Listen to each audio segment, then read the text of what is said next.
तो पीटीआई की कानूनी टीम का तवील इंतज़ार ख़त्म हुआ और अब सिर्फ चंद घंटे ही बाकी रह गए हैं, जिसके बाद ये सबसे अहम और बड़ा फैसला सुनाया जाने वाला है। आप यूं समझ लीजिए कि 2018 के बाद यानी 5 साल के बाद लगभग ये पीटीआई का पहला बाज़ाब्ता राब्ता था।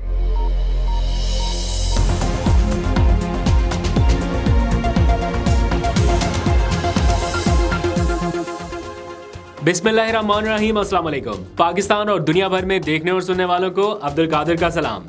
जब आप ये व्लॉग देख रहे हैं तो इस वक्त वफाकी दारुल हुकूमत इस्लामाबाद में कुछ अहम डेवलपमेंट्स हो रही हैं, कुछ अहम मुलाकातें हो रही हैं और ऐसा लग रहा है कि मुफाहमत के रास्ते खुल रहे हैं, आहिस्ता आहिस्ता ही सही, लेकिन पीटीआई के हक में कुछ पॉजिटिव डेवलपमेंट्स दिखाई दे रही हैं। वैसे तो मैंने बात करनी थी नवाज शरीफ साहब की जो अपीलें बहाल हुई हैं इन मामलात के ऊपर, लेकिन इसी के पैरेलल कुछ और अच्छी खबरें दूसरी अदालतों से भी आई हैं और इस्लामाबाद में होने वाली कुछ अहम मुलाकातों के नतीजे में भी वो आपके सामने रखूंगा। नवाज शरीफ साहब की जो अपीलें बहाल हुई हैं इसको दूसरे सेगमेंट में डिस्कस कर लेते हैं, लेकिन ये व्लॉग स्टार्ट करने से पहले ही पता चला कि इमरान खान साहब के साइफर केस से मुतालिक महफूज किए गए जो 2 फैसले हैं वो इतने दिनों से महफूज थे, अब वो भी सुनाए जाने वाले हैं। यानी चंद ही घंटे बाकी रह गए हैं और चंद घंटों के बाद इमरान खान की साइफर ज़मानत केस का फैसला आपके सामने होगा। ये सब कुछ एक ऐसे सिनेरियो में हो रहा है जब नवाज शरीफ साहब को धड़ाधड़ एक तरह से रिलीफ मिल गया, उनकी ज़मानत हो गई, उनकी अपीलें बहाल हो गई। अब एक तरह से ये केस ही आने वाले दिनों में फारिग हो सकता है जो उनके खिलाफ बनाया गया था। तो अब एक तरफ तो इतना ज़्यादा रिलीफ, तो दूसरी तरफ इमरान खान की क्या ज़मानत के हवाले से भी फैसला नहीं आ सकता। तो क्वेश्चंस तो बहुत सारे रेज हो रहे थे। अब इसी के पेश नज़र आज शाम तकरीबन 7 बजे के अराउंड ये खबर सामने आई कि कल 2 फैसले सुनाए जाएंगे। नंबर 1, इमरान खान की साइफर ज़मानत का फैसला, जिसे खसूसी अदालत के जज ने 13 सितंबर को उनकी ज़मानत खारिज कर दी थी। यानी कहा था कि बहुत ऐसा मवाद मौजूद है कि हम आपको ज़मानत ही नहीं दे सकते। तो उसके बाद 14 सितंबर से ये मामला चलता आ रहा है जब उनके वकला इस्लामाबाद हाई कोर्ट गए इस फैसले के ख़िलाफ़ और उसके बाद फैसला महफूज हुआ, लेकिन बहुत दिनों से सुनाया नहीं जा रहा था। तो अब एक तो साइफर ज़मानत केस का फैसला आने वाला है, फिर साइफर केस जिस एफआईआर की बुनियाद पर बनाया गया है, होल साइफर केस जो है इसको खारिज करने के लिए, मुकदमा ही खारिज करने के लिए एक दरख्वास्त दी गई थी, तो इसके ऊपर भी फैसला महफूज हुआ। तो ये 2 फैसले जो हैं ये कल सुनाए जाने वाले हैं। अगर इन दोनों में से एक केस का फैसला भी इमरान खान साहब के हक में आ गया तो ये उनके लिए बड़ा रिलीफ होगा। लेकिन जो ट्रैक रिकॉर्ड है उसको देखते हुए मैं बहुत ज़्यादा कोई होपफुल नहीं हूँ कि ज़मानत हो जाएगी और फ़ौरन रिहाई हो जाएगी, बिकॉज अभी 2 केसेस ऐसे हैं जिनमें उनकी ज़मानत अभी बाकी है। वो अल-कादर और तोशा खाना केस जो है उसमें अभी तक फ़ैसला नहीं हो सका। तो ऐसा भी मुमकिन है कि इस केस में ज़मानत हो तो फिर अगले केसेस में गिरफ्तारी तैयार हो, तो इसलिए कुछ भी कहना कबल अज़ वक्त है। बट उनके वकला यही चाहते थे कि यार कुछ भी हो, कम से कम फैसला तो सुनाएं, खिलाफ सुनाना है तब भी सुनाएं, एटलीस्ट हम मूव ऑन तो कर सकें अगले प्लेटफॉर्म की तरफ या सुप्रीम कोर्ट रजू कर सके। तो ये बड़ी डेवलपमेंट है। इसी के साथ साथ कुछ और पॉजिटिव डेवलपमेंट्स भी हो रही हैं। जब मैं आपसे बात कर रहा हूँ तो इस्लामाबाद में कुछ मुलाकातें हुई हैं।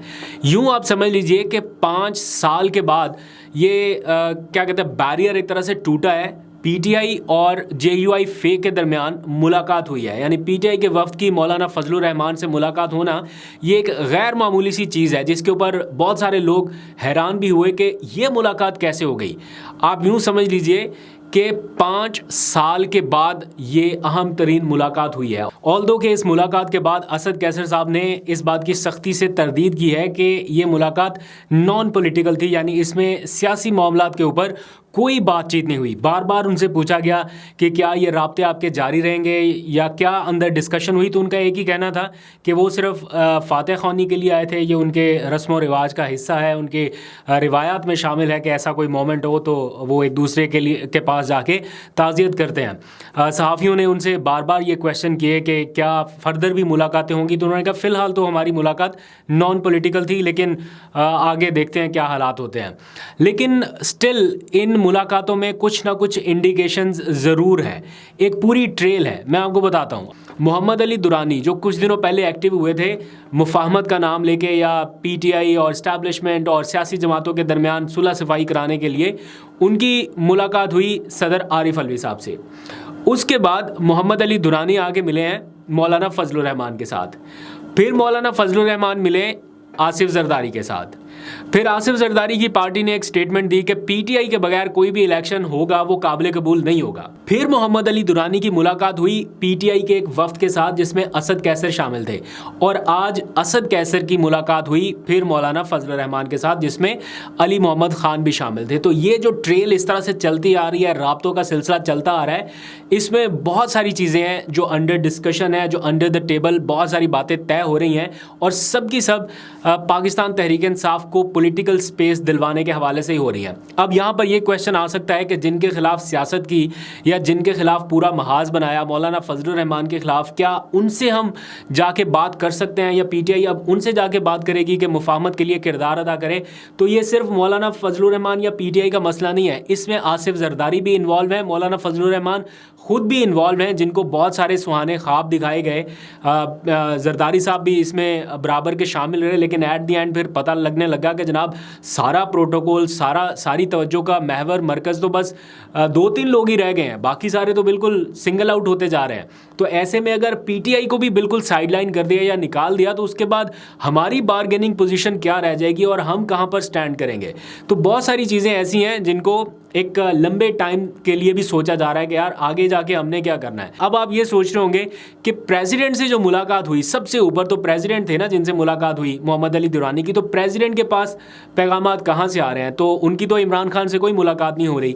तो प्रेसिडेंट से जो मुलाकातें हो रही हैं वो रऊफ़ हसन की हो रही हैं और उमैर नियाज़ी की हो रही हैं, और उमैर नियाज़ी डायरेक्ट कनेक्टेड है इमरान खान साहब के साथ। जब वो जाते हैं हिदायत लेके इमरान खान साहब के साथ, उनसे मिल के हिदायत लेके वो वापस आते हैं पीटीआई के 2-3 लोगों के पास और वो देन जाते हैं प्रेसिडेंट के पास। तो ये इस तरह से सारा कुछ चल रहा है। थोड़ी सी मुश्किल ट्रेल थी, लेकिन आई होप कि आपको थोड़ी सी समझ आ गई होगी कि कैसे ये मुफाहमती ट्रेल जो है या ट्रेन जो है वो आगे भगाई जा रही है। एनीवेज, इस सारी सूरत हाल के दौरान कुछ और डेवलपमेंट्स भी हैं, और वो है पीटीआई को जलसों के हवाले से। पाकिस्तान तहरीक इंसाफ या तो अवाम के ऊपर ज़्यादा रिलाई कर रही है कि अवाम उनके साथ हैं, अवाम के साथ, या फिर उनका ज़्यादातर इन्हिसार जो है वो अदलिया के ऊपर है। जैसे भी फैसले आए, बहरहाल जो अल्टीमेट एक उनके लिए रिलीफ के कहीं से कोई इम्कानात हैं या जहाँ पर वो जा सकते हैं, दैट इज़ अदलिया। फ़ैसला खिलाफ भी आए तो जाना अदलिया के पास, या और कोई फोरम नहीं है, क्योंकि इंतज़ामिया से पीटीआई को कोई उम्मीदें नहीं है, क्योंकि इंतज़ामिया सारी इस वक्त निगरान हुकूमतों के असर व रसूख में है। तो इसलिए पीटीआई बार बार अदालतों से ही रजू कर रही है। तो जलसों के लिए आपने देखा, पहले लाहौर हाई कोर्ट से उन्होंने राब्ता किया या रजू किया कि हमें जनाब पॉलिटिकल स्पेस मिले, हम जलसे कर सकें, वहाँ से इजाज़त भी मिली, लेकिन इंतज़ामिया ने जो किया वो आपके सामने है। इसी तरह से मामला पेशावर हाई कोर्ट के सामने भी आज आया और रजू किया गया था पेशावर हाई कोर्ट से कि जनाब पीटीआई को जलसों की इजाज़त दी जाए। तो जब वहाँ पर ये मामला ज़ेरे समाअत था, आज इसकी समाअत हुई, तो जो इसकी मुखालफत करने वाले वहाँ पर थे उन्होंने कहा जनाब इनको इजाज़त नहीं दी जा सकती, ये क्योंकि इनके ज़्यादातर लोग जो हैं वो मफरूर हैं या इश्तिहारी हैं। तो पीटीआई के लोगों ने बताया कि जनाब हमारे तो आतिफ खान के घर पर हमने एक उनके हुजरे के ऊपर छोटी सी गैदरिंग की, तो उनके लोगों के ऊपर एफआईआर दर्ज हो गई। तो जो दूसरे प्रोसिक्यूटर्स थे उन्होंने बोला कि ये आतिफ खान जो है वो इश्तिहारी है, तो इनके अगर हुजरे में ये लोग गैदरिंग करेंगे तो ज़ाहिर बात है गिरफ्तारियाँ तो होंगी। तो अदालत ने जो रिमार्क्स दिए वो बड़े इंपॉर्टेंट थे। अदालत ने कहा कि ये सब कुछ तो बहुत अरसे से होता आ रहा है और हमने तो देखा कि मफरूर और इश्तिहारियों को बाकायदा प्रोटोकॉल दिया जा रहा है। तो ये जो पेशावर हाई कोर्ट के मुअज़्ज़िज़ जज के रिमार्क्स थे, ये किसकी तरफ थे? आपको नहीं पता किसकी तरफ थे? वो ज़ाहिर बात है नवाज शरीफ साहब की तरफ थे कि वो भी, उनका स्टेटस जो था वो क्या था, वो भी मफरूर और इश्तिहारी थे। तो उनको आप इतना प्रोटोकॉल दे के लाए और ये सारा कुछ हो रहा है, तो ये तो खाली एक जलसा करने की इजाज़त मांग रहे हैं। तो फिर अदालत ने कहा पीटीआई के लोगों से कि आप डिप्टी कमिश्नर के पास जाएं कानून के मुताबिक जलसे की इजाज़त के लिए। अगर ये आपको जलसे की इजाज़त ना दे तो फिर आप वापस हमारे पास आएँ, फिर हम देखते हैं कि क्या करना है। दैट मीन्स कि अदालत ने ग्रीन सिग्नल दे दिया है कि आप जलसे कर सकते हैं। रूल्स और कवायद के मुताबिक आप सिर्फ डिप्टी कमिश्नर से इजाज़त मांगे, अगर वो नहीं देते तो आप हमारे पास आएँ, फिर हम देखेंगे कि क्यों इजाज़त नहीं दी गई। तो ये एक पॉजिटिव साइन है। इमरान खान साहब कई मरतबा जेल से बैठे बैठे ये मैसेजेस भेज चुके हैं कि खैबर पख्तूनख्वा में वर्कर्स कन्वेंशन, खैबर पख्तूनख्वा में एक्टिविटीज़ शुरू की जाए। उन्हें पता है कि यहाँ पंजाब में शायद थोड़ी सी रेजिस्टेंस ज़्यादा हो बनिस्बत KPK में, और KPK उनका एक स्ट्रॉन्ग होल्ड रहा, तो उनको वहाँ से उम्मीदें हैं कि वहाँ के लोग निकल के कोई डिमॉन्स्ट्रेशन ऐसी कर सकते हैं जो थोड़ा हवा या फ़िज़ा का रुख बदल सकता है। तो ये इस वक्त की सिचुएशन है। आज इमरान खान साहब से उनके जो वकील हैं नईम पंजोता, उन्होंने मुलाकात की और उस मुलाकात का उन्होंने अहवाल पूरा बताया। लुबे लुबा मैं आपको बता देता हूँ। इमरान खान साहब ये समझते हैं कि नवाज़ शरीफ किसी डील के तहत ही पाकिस्तान आए हैं, और ये मौक़िफ़ वो बहुत बार कह चुके हैं कि अगर ऐसा हुआ तो ये इसी सूरत में होगा, और आज वो कह रहे हैं कि ये इसी वजह से ही है। प्लस वो कह रहे हैं कि लेवल प्लेइंग फील्ड का सिर्फ हम मुतालबा कर रहे हैं, और दूसरा ये कि 9 मई के जो वाक़यात हैं उनकी आज़ादाना शफाफ अंदाज में तहकीकात की जा सके।